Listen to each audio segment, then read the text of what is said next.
Thank you for watching, and welcome back to another brand new episode of The Completionist. Guardians of the Galaxy 2 is out today. You all are seeing it right now or have seen it. I haven't seen it yet because I've had my hands full playing Ultimate Marvel vs. Capcom 3. Marvel vs. Capcom is one of my favorite fighting game franchises out there. I absolutely love everything about these games, and I'm excited to finally sit down and get around to completing it. So with that said, let's begin. I don't know what this was. This is my character select screen. Yes!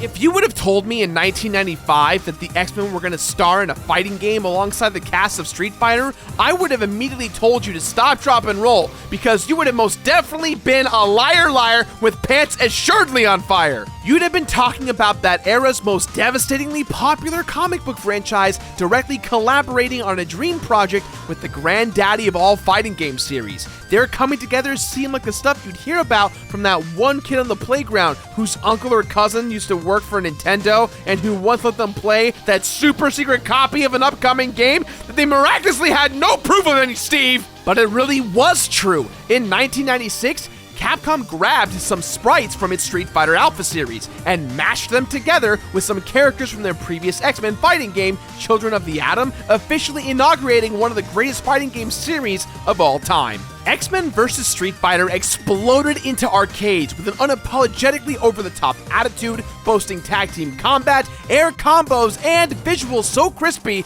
you'd swear they were a part of a balanced breakfast. The game was such a hit that it almost immediately spawned a sequel in which the entirety of Marvel's pantheon of heroes was up for grabs. Pretty soon after that, Capcom smacked themselves on the forehead and said, "Oh yeah, we can do that too!" And with that, the very first Marvel vs. Capcom game was born, pitting the entirety of two universes against each other, one quarter at a time. Or 2 quarters at a time if you had to go to one of those greedy-ass arcades like I used to. No longer was the war relegated to freaky-looking martial artists and spandex-wearing mutants. Now, every character, no matter how obscure, was eligible for being drafted into the front lines. No, seriously, when Capcom released Marvel vs. Capcom 2 in the year 2000, they threw in just about every sprite they had ever made. And somehow, even with its hilariously bulging roster, people loved that game. I love that game so much that I own it on all major platforms it was released on. I even have my own goddamn arcade cabinet. I love MVC. But after that, things went kind of quiet with the Marvel vs. Capcom franchise. There was nothing new from them for over a decade. And then, after the success of Street Fighter 4 and the subsequent miraculous resurrection of the fighting game genre, the series made its glorious return with Marvel vs. Capcom 3 in 2011. And by that point, I was a full-on adult with my own money. No more begging my parents for quarters, and no one to tell me to go to bed. So I bought that game myself, and I ate it the f*** up. One of my favorite series was back, and it was everything I'd dreamed of over the previous 10 years. But when Capcom released an updated version of the game less than a year later, known as Ultimate Marvel vs. Capcom 3, I never really got into that one. It had new characters, new modes, and tons of other improvements over the original. But for some reason, it just kind of passed by me. The fact that I had gorged myself on a very similar game only months before might have had something to do with it though. But since it was inarguably the superior game, Ultimate is the one that the fighting game community adopted, and has since become a staple of the tournament scene. But no game lives forever, unless you're Melee, and new games have to replace the old, which is why I'm so stoked for Marvel vs. Capcom Infinite, which is releasing this September. 6 years is much easier to wait for than 11. In anticipation for the new game, and to honor the fact that Ultimate Marvel vs. Capcom 3 will have its last hurrah at EVO this summer, I decided to finally give a shot to the one Marvel game that got away, this will undoubtedly be the biggest, baddest fighting game I've ever attempted to complete. I will be tackling the most recent version of Marvel 3 for the PlayStation 4, which of course means trophies. And while some of these things sound like fun, most of them make it very clear that I'll be playing this game for a very, very, very long time. This is an extremely beefy game with several single-player modes, tons of unlockable rewards, and of course, online fighting. That's right, Gerard. Prepare to get wrecked. Ah, Completionist. It's been a while. I see you no longer value your life and have chosen to enter the hell that is online Marvel. Yeah, well, it's a part of the game, right? Ha! You fool! Prepare to get bodied! You know what, Completionist? You're an ass. It's Marvel, baby! Where your curly mustache at? Do you even know what that means? Are you just regurgitating FGC lingo now to sound cool? Shut up, noob!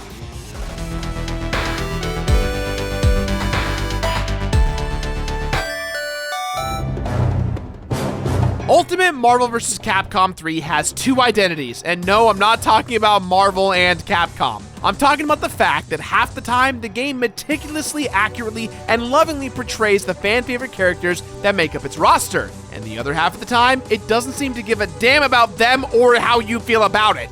Thankfully, the game is far more gorgeous, reverent, and fun than it is not. There's not really much story to speak of in UMVC 3. There's not much plot either, and you can forget about any kind of character development. But hey, at least there's a premise. That premise may hilariously adhere to the unwritten rules of comic book team-ups, but at least it's there. The Marvel and Capcom universes are colliding, causing characters from each to cross over into... Yo, wait a minute. It may be common knowledge that all of the Marvel characters exist in a shared universe, but now this game wants me to just accept the idea that Ryu, Wesker, and Tron Bonne have always lived in the same world? What's this I hear about a place called Raccoon City? I mean... Mutants, tyrants, but nothing's prepared you for a raccoon! Get ready to... There's a talking raccoon in this game. What do I care? Worlds are merging, heroes are fighting each other, villains are fighting each other, absolutely no one knows why. And all of a sudden, Big Bad Galactus shows up and threatens to make a meal out of both worlds. Naturally, it's up to the combined forces of Marvel and Capcom to punch him in the face until he decides it's not worth it. And that's basically it. After scouring wikis, trailers, and official sources for any and all information on Marvel 3's story, that's the best I could find. There was one blurb about Doctor Doom teaming up with Wesker to recruit more villains and take over both universes, but that was literally it. Look, I didn't expect to find a bunch of detailed lore videos or anything, but I at least expected more than the kind of cursory fluff you'd find on the back of cereal boxes. Nowadays, we've become accustomed to a bit more from our fighting game stories. But this was 2011, so I can't really blame this game for its feeble offerings. It was par for the course. It's just a crying shame that in a game that features so many iconic characters, each with their own compelling motivations and personal histories, the writers were like, "Fuck it, they're just fighting. Let's go to Chipotle." Time to make the chimmy f***ing chongas. There's no general story mode, no campaign, not even any outside of game lore cards to let people pretend that there's some thought behind the narrative. There are arcade mode endings for each character, but they all leave you scratching your head, wondering, is that it? Like a poorly executed post-credit scene in a comic book movie. Gross. These endings are some of the only moments in the game in which the characters are explored at all, and they're mostly lighthearted two-panel slideshows that detail what the character's up to after they've defeated Galactus. The endings either A, depict the character, now with the power of Galactus, continuing to do exactly what they've always done, or B, depict the character teaming up with the characters from the opposite universe to do exactly what they've always done. There's absolutely no development for the characters in their endings. The characters don't change substantially at all as a result of the events of the game. They're static, and none of it feels like it matters. The endings feel like, and I know this is a dirty word, filler. And here's the weird thing, as thin and neglected as the overall narrative feels, the aesthetic particulars of the game have clearly had time and passion poured into them. So much so that these details end up as the main reason the game is as memorable and enjoyable as it is. We're talking about the teeniest pieces of characterization, which of course begins with the roster itself. This thing is huge, coming in at a whopping 50 characters and representing every era of Marvel and Capcom history. While the choice for the roster might seem like the people at Capcom just threw darts at a bunch of comic books and copies of EGM, there is actually some method to the madness. To help explain this, I'll turn things over to our resident fighting game aficionado, Brett. Take it away. Thanks, Gerard. Ultimate Marvel vs. Capcom 3's roster basically breaks down into 4 types of characters. 1. The Icons, who are guaranteed to show up anytime their parent companies are involved. These are your poster children, and they're basically gimmies. 2. The Veterans, who are iconic specifically in regards to the Marvel vs. Capcom franchise. They were popular or top tier in previous entries, and they're included mostly due to their fighting game pedigree. 3. The Faces, whose own franchises are either still relevant and lucrative, or will be soon due to an upcoming project, movie, or game. These guys are here to sell you something, whether that product exists yet or not. And 4, the Wild Cards, who undoubtedly began development with one person at Capcom betting another person that they couldn't design a fighter out of some oddball character. They're weird, but somebody somewhere loves them. Back to you, Gerard. It's also great to finally see certain characters make their appearance in this series. Thor's one of Marvel's big 3, and this is his first rodeo. I guess you gotta make a movie career to stay relevant nowadays. And including Dante in a fighting game just makes too much sense. He's just a pile of pizza and special moves inside of a trench coat anyway. There are some dubious choices, what the hell are you doing here X-23, and some glaring omissions, Mega Man come home please, but most of the roster choices make a lot of sense. This might be the best, most well-rounded roster in the franchise's history, and while properly characterizing this many dudes is a rough task, they managed to pull it off by sneaking in the details in the middle of gameplay. Rather than get the information you need to care about this bunch of freaks from a grip of cutscenes, you get to know them via the little dialogue interactions before matches. The pairs you'd expect to have words for each other usually do, and they're usually completely in character. The post-match sound clips and windscreen quotes further bring these characters to life, providing ways to get to know the people you're playing as every time you fight. Even mid-battle, the characters' personalities can't help but shine through their abilities. Of course Doom would casually murder you while chilling in his throne. He's Dr. Doom! It makes perfect sense that Frank West would pop a surfbot helmet onto you before bulldogging you. If he'll do it to a zombie, he'll do it to anyone. And dear lord, Deadpool breaks the game's fourth wall by picking up the super bar itself and smacking the opponent with it. Look, there may not be a grand epic tale in Ultimate Marvel vs. Capcom 3, but when the fists start flying, the characters themselves are all you really need. Even the game's stages, which are all based on Marvel and Capcom properties, are rendered splendidly and contain a lot of fun details in the background, such as actual Resident Evil items glowing on the floor of TriCell Laboratories and the infamous Wanted poster in the background of the Days of Future Past stage. Oh Mega Man's the only one not apprehended or slain on that poster! That's why he's not in the game. He's still out there on the run. Run, fugitive Mega Man, run! But there are a couple of missed opportunities with the stages. Firstly, there just aren't enough of them. I know we've long since exited the era of fighting games in which every single character gets their own stage, but I just wish there were more in UMVC 3. There's about half as many stages as there are characters, and half of those are just alternate versions of existing stages. And I think keeping the stages themed after just one of the two companies is a mistake. It would have been really cool to see some elements of one universe invading or merging with the other in every stage. Imagine if the Daily Bugle stage had dead rising zombies terrorizing people in the streets below. Or if the Metro City stage featured Guy and Cody from Final Fight battling against street-level Spider-Man villains. This kind of stuff would only have helped reinforce the barely fleshed out narrative of the game. And I'm glad to report that every single character has their own theme song and they all kick ass. Many of them are modern iterations of characters' classic tunes, and while they may not have that sweet Q-sound instrumentation, they still sound perfect.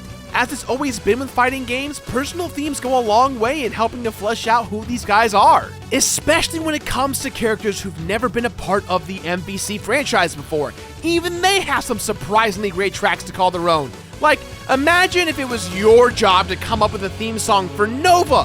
Where the hell would you start? And yet, that dude's theme is one of the best in the goddamn game. Good job, composers. Good job. The same goes for these characters' voice actors. So much important detail and characterization is carried by the people whose voices bring these characters to life. Spider sense is tingling. And they call Captain America a living legend. While most of them sound just right, it is funny to hear the discrepancies between how they were previously wanting us to view these characters and what they want now.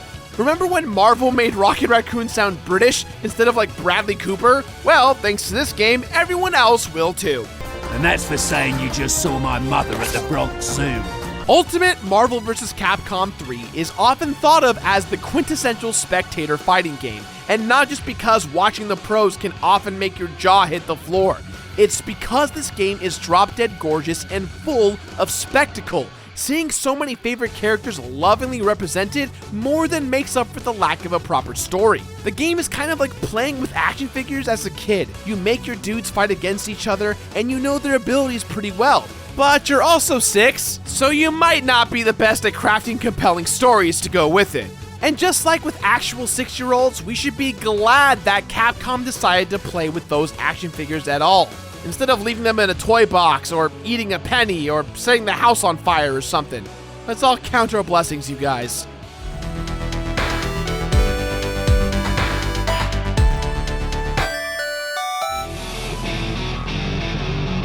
If you're looking for a patient and respectful game, then you better look elsewhere. Nothing but pure, unadulterated rush down here. Trying to keep safe by staying out of the air? Dog, that's where the best combos happen. We live in the air. Think you're safe now that you've gotten knocked down? Think again. We got OTG, so if you don't pick your ass up, we'll do it for you. This is Marvel. This is where the hype lives. Oh!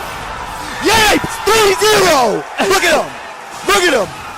Look at me. He is feeling himself right now. This series was infamous for being fast, brutal, and a blast to play, and UMVC 3 is no different. And while this game can be more lenient and forgiving than a lot of other fighters out there, in just as many ways, it's even more unforgiving and demanding on the player. Whether it's against the computer or human opponent, this game will and can kick your ass. And with all the stuff there is to do, completing Ultimate Marvel vs. Capcom 3 is bordering on absolute madness. If you're not used to watching or playing this game, it can be like watching a Dragon Ball Z fight. Keep it up, Gohan. Let your eyes relax. It's extremely fast-paced, and the characters are highly mobile. With air dashes, flight, and super jumps, characters will often use the entire screen as their battleground. And of course, this game is further set apart from its peers by its 3-on-3 format.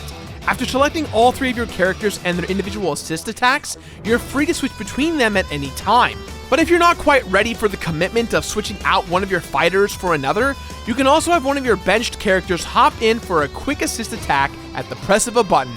But the team combat options don't stop there. We've got crossover counters, which allow you to save a blocking fighter by having them swap places with another teammate, aerial exchanges, which extend air combos by having your character switch between one another, and snapbacks, which you can use to drag out a specific character on your opponent's team. And of course, when you absolutely positively have to kill every single hero in the room, there's the crossover combination attack, in which your whole team comes out to unleash their ultimate attacks at the same time, except no substitutes. Fighting games are already some of the most dense and complex games out there, so making the player responsible for controlling 3 characters instead of just 1 makes things really complicated.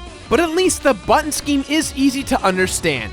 Marvel is a 6-button fighter, but instead of the usual 3 punches and 3 kicks format, this game has 3 main attack buttons, light, medium, and heavy, a special button, mainly used for launching foes when grounded and spiking them back down to earth when in the air, and lastly, 2 buttons that correspond to your 2 benched partners. The execution required to pull off basic moves isn't that bad either. There aren't any double quarter circle motions, and there aren't any complex button sequences to memorize. Combos are started by just dialing from light to medium to heavy. But of course, actually managing to land and optimize those combos is another matter entirely. Easy to pick up, tough to master. But one of the biggest sources of depth in Marvel 3 is the X Factor mechanic. It's a special one-time per fight ability that you can activate by pressing all 4 attack buttons at the same time, granting you more damage, speed, and health regeneration for a short time. But the exact duration and intensity of those buffs depends on how many of your characters are still alive when you enable it. If your whole team is still with you, everyone does get a nice boost, but if you've only got one man still standing, then they cease to be a man and become a whirling cyclone of death. You can also use X Factor at specific times to either save yourself from death or ensure the death of an opponent. Let's say you're about to get chipped to death by a super move. You can use X Factor to negate that block damage and stay alive. Or let's say that you happen to catch 2 of your opponent's characters with a super because they happen to call their assist at the wrong time. If you've still got X Factor, you can cancel your current super and then do another one to take out 2 birds with 1 stone. It's an incredibly powerful comeback mechanic that will often turn the tide of battle. Anyone can use it, but knowing when and how is the kind of skill that separates the pros from, well, people like me. And when you instantly lose 2 members of your team, it hurts like hell.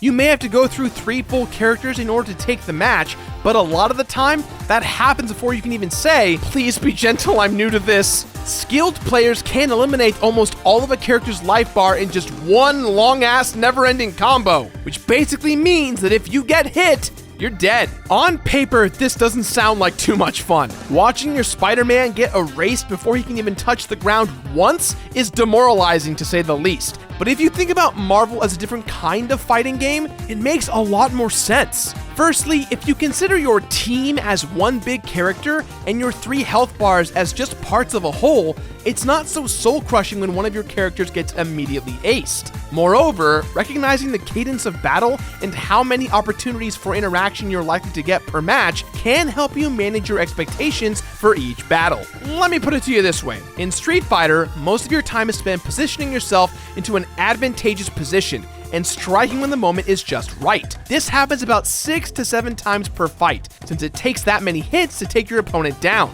Marvel is no different. It's just that in this game, more time is spent maneuvering into position, and the actual attack sequences last much longer, thanks to the lengthy combos. Because of this, there aren't as many guesses per match. I'd say this game clocks in at around 3 or 4 IPM, or interactions per match. It's not better or worse than any other fighting game out there, just different and with far more butt clenching. But if you're not in the mood for clenching, you can always relax with one of the game's single-player modes, which of course includes arcade mode. It's your team of 3 versus 6 random squads, and finally, Mr. Purple Pants himself. Galactus is kind of a nice change of pace since he's so damn big, all by his lonesome, and has attacks that can one-shot you when his health is low. If you've ever played a classic fighting game before, then you know exactly what to expect out of arcade mode. Part of completing the game means beating this mode with each and every character. But of course, the game doesn't register all 3 members of your team when you defeat Galactus. You'll only see the ending for the character who landed the very last blow, which means that I had to beat the game 50 times. But to be honest, arcade mode is never that difficult once you get the hang of things. Once I got my feet up under me with at least 2 characters, I was able to use them to carry every other character to the fight with Galactus. But at a certain point, I started to feel bad about beating the guy over and over. He doesn't know how to dress himself, and all he wants is a snack. If I went to a snack bar and 50 little dudes started kicking me incessantly, I'd feel pretty bad about myself.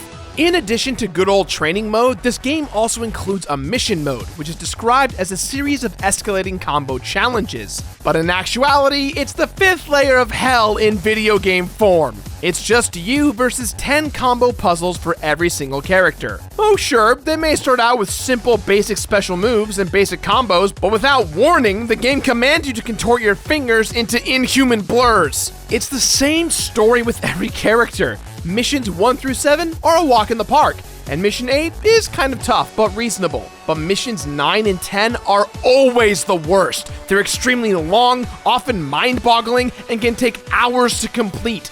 Not all the missions, each 10th mission can take you hours. There's not even any in-game demonstrations to show you how they're supposed to be done. You're just supposed to read the inputs on the side of the screen, pray to the Marvel gods, and get cracking. And these missions can get annoyingly peculiar about how to perform them. Oh, did you neutral jump after that launcher? Sorry, this combo requires a forward jump that we never told you about. Did you start hitting buttons as soon as you left the ground? Well, then you're out of luck since you have to wait a split second before your first hit. But not too long though, of course. The utter specificity required for the later combos is why the mode takes so long to complete, and the fact that it all takes place in the danger room with the same song blaring the whole time is why I now hate that stage. But after somehow miraculously performing every single mission combo, I at least had a much better understanding of this game's combat rhythm, which would ultimately help me in other modes. Speaking of other modes, for those of you who want a meatier single-player experience, there's Heroes and Heralds mode. It's kind of a special battle mode in which you can earn and use special cards that grant your team abilities that would get them disqualified from any self-respecting tournament. There are cards that grant auto-blocking, increased meter gain,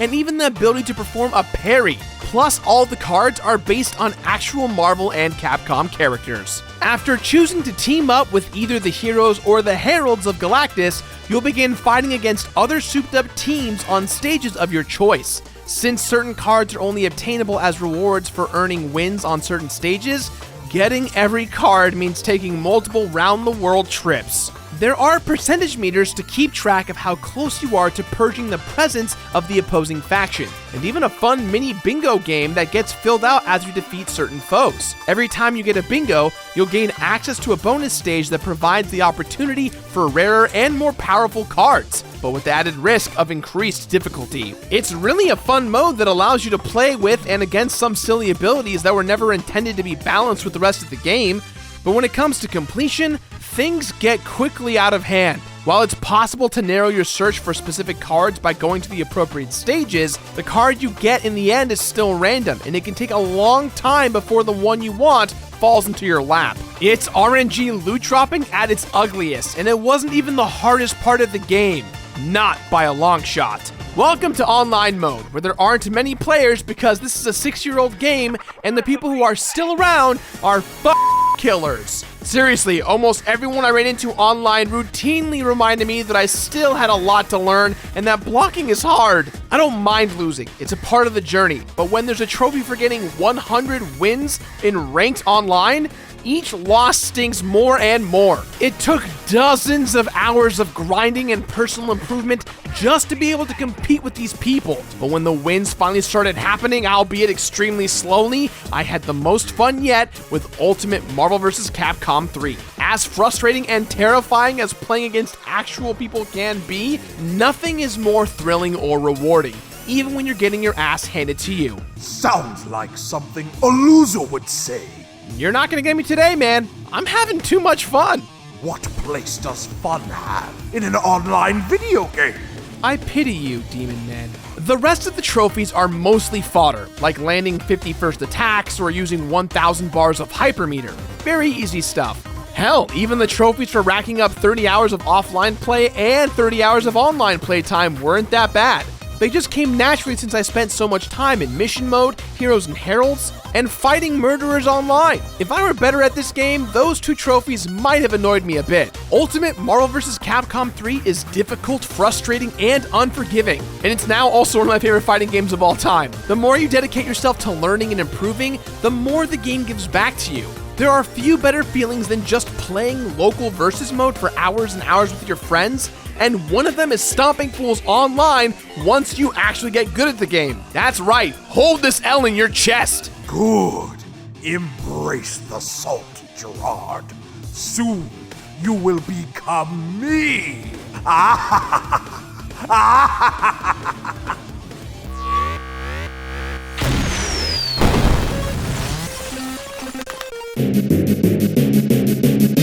And just when you thought you were done with the completionist nightmare that was this game, it turns around and curb stomps you right in the back of the head. See, halfway through completing the game, I realized that I was unlocking titles with each accomplishment. You get titles for beating the game with each character, for battling online, ultimately everything. I didn't think much of it at first, but then I stumbled upon this list for every single title in the game, and the criteria to unlock them. And just like that, I now had hundreds of new little achievements to drive me insane. It never stops. Oh look, it turns out that there are titles for beating arcade mode on the hardest difficulty for each and every character, which means I have to beat Galactus another 50 times. This time, with the computer spanking my ass every time I let my guard down. Here's another set of titles to make you regret your life decisions. You'll also have to use every character in battle at least 100 times. Not too keen on this character or that one?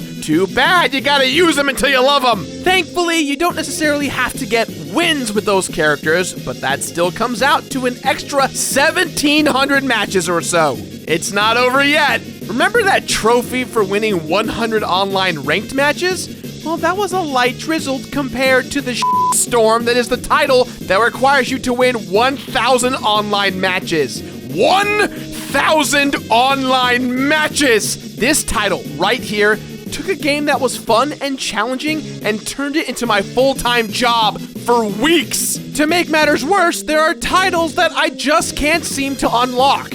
Like the two that are tied to your collection of Heroes and Heralds cards. There are two specific cards that you can only get by playing the online version of Heroes and Heralds, which is already hard to complete thanks to the utter lack of a player base and the more shoddy than not netcode. To get these cards, you have to be a part of the winning faction at the end of the weekly campaign and have at least 400 battle points.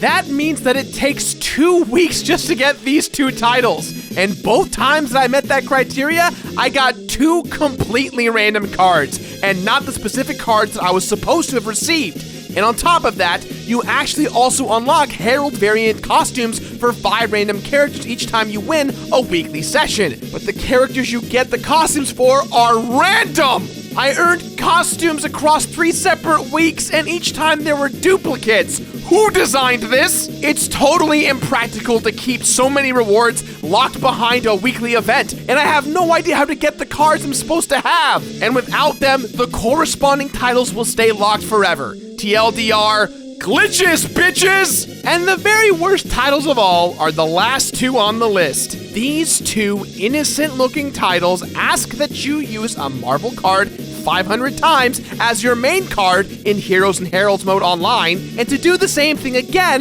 with a Capcom card. That's 1,000 more matches where you have to get a specific card equipped in your main slot. No problem, I'll combine this task with my quest for 1,000 wins. But wouldn't you know it, the titles would not unlock. You know, maybe I had to actually activate the abilities of those cards for the matches to count. No, the titles still wouldn't pop. Maybe there was a typo. Maybe I actually had to do these matches offline. Nope, I have no idea what this game wants me to do, and apparently no one else does either. I looked up FAQs, I searched YouTube, and while some people were born with enough pure luck to have obtained the titles, they can never figure out exactly how they got them. I even asked Justin Wong, a legitimate Marvel vs. Capcom god, if he knew what was up, and he had nothing. I even asked Maximilian, my good friend, and he had nothing. The description seems clear enough, and I've churned out over 1,000 matches, and they just won't unlock for me. And now, here I am left with this. A copy of Ultimate Marvel vs. Capcom 3 for PlayStation 4 with absolutely everything completed and unlocked, except for 2 cards, some costumes, and 4 measly titles. They'll stare back at me and laugh at me for all of eternity. Why the hell did I choose to play this instead of Tekken again?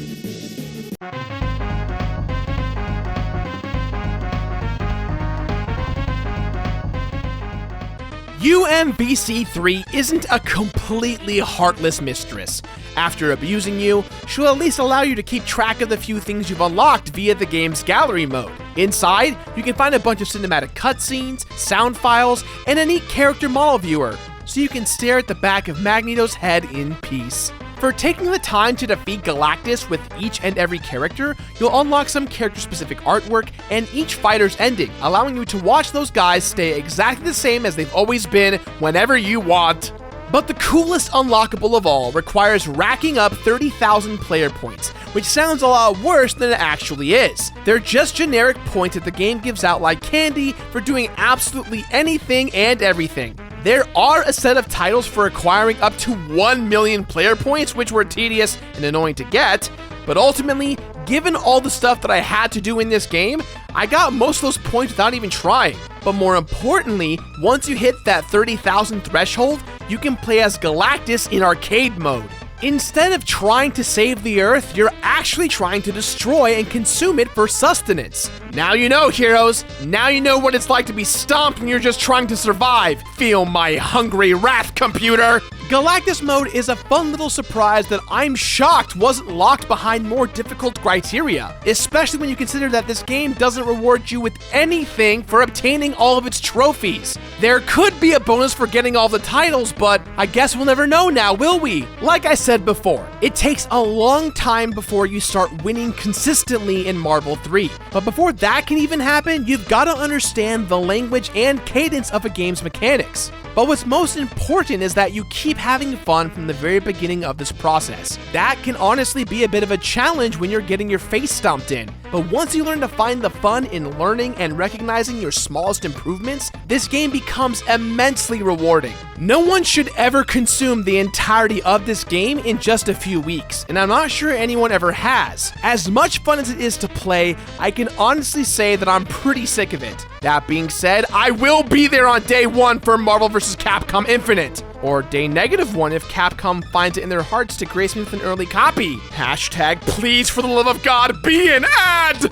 While I completed Ultimate Marvel vs. Capcom 3, there were 101 arcade mode run-throughs, 500 combo missions completed, over 450 titles unlocked, 3,376 matches total, 99 hours of total playtime, and 2 fingers crossed, hoping that the Dante they include in the new game will literally be a pile of pizza and special moves in a trench coat. Why would I play anyone else? Ultimate Marvel vs. Capcom 3 is a game that you could potentially play for years and years. Just ask the competitive community behind it. There's that much value within it. But on the other hand, there is no reason to try and complete this one. The rewards you get for doing so are so minimal, you'll end up resenting a game that should be enjoyed over a long period of time.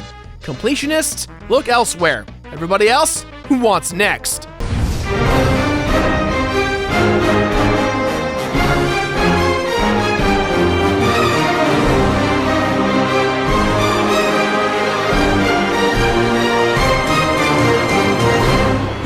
Ultimate Marvel vs. Capcom 3 is an awesome game if you're playing it over the course of many months, hell, many years. To do what I did today, don't do that. Do not invest your chips the way that I did, and I'm sure none of you are, but completing all the titles is a pretty rough time. It is a long journey that I do not recommend starting out in that kind of completionist mindset. It is a scary place to go. I've had many a dark time playing this game, trying to do everything across the board. And now that I'm done with the PS4 version, I am super upset that there are those little glitches I ran into. Those glitches literally destroyed my soul in the last hours of us working on this episode. It's really been frustrating. To give you an idea, it's like 5 a.m. right now. This episode came out in like 3 or 4 hours. You do the math. 5 hours, 6 hours. I just finished. So, with that in mind, guys, I give this game my completionist rating of finish it.